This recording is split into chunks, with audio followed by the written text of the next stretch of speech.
কোন অবস্থাতেই গানের টিচার বাংলাদেশে দেয়া যাবে না। যদি দিতে চান আপনার গদি আপনার মস্তক উৎখাত করবে ইনশাআল্লাহ। প্রাইমারি স্কুলে ডান্স এবং গান শিক্ষার জন্য ওস্তাদ দিবেন, শিক্ষক দিবেন। কেন, কিসের জন্য?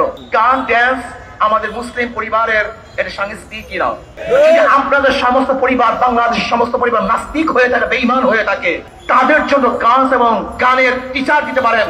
যদি ৯২% মুসলমানদের দেশে কোনো অবস্থাতেই গানের টিচার দেওয়া যাবে না। এদেশে টুপিওয়ালাদের, দাড়িওয়ালাদের, মুসলমানদের খাজনা ট্যাক্স ভ্যাটের পয়সা দিয়ে গানের টিচার দিবেন।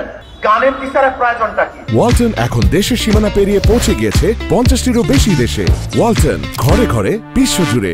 সেখানে ইংলিশ টিচার দেন, কম্পিউটার টিচার দেন। আজকে প্রাইমারি শিক্ষা ব্যবস্থা ধ্বংস হয়ে গেছে, কিচ্ছু নাই। সেখান থেকে আর মানুষ ঘুরতেছে না, ইউনিভার্সিটিতে চান্স পায় না, মেডিকেলে চান্স পায় না, কোন জায়গায় চান্স পাচ্ছে না। এর জন্য প্রাইমারি শিক্ষা লেভেলকে ঢেলে সাজাবার জন্য ধর্মীয় শিক্ষক সেখানে নিয়োগ দিতে হবে এবং কোন অবস্থাতেই সেখানে গানের টিচার বাংলাদেশে দেয়া যাবে না। যদি দিতে চান আপনার গদি আপনার মস্তক উৎখাত করবে ইনশাআল্লাহ। ভাইকামি পেয়েছেন আপনি, মনে যা চায় তাই করবেন আপনি। এটা ৯২% মুসলমানদের দেশ। এদেশে কোনো অবস্থাতেই ইসলামের সংস্কৃতির বাইরে কোনো কাজ করা যাবে না।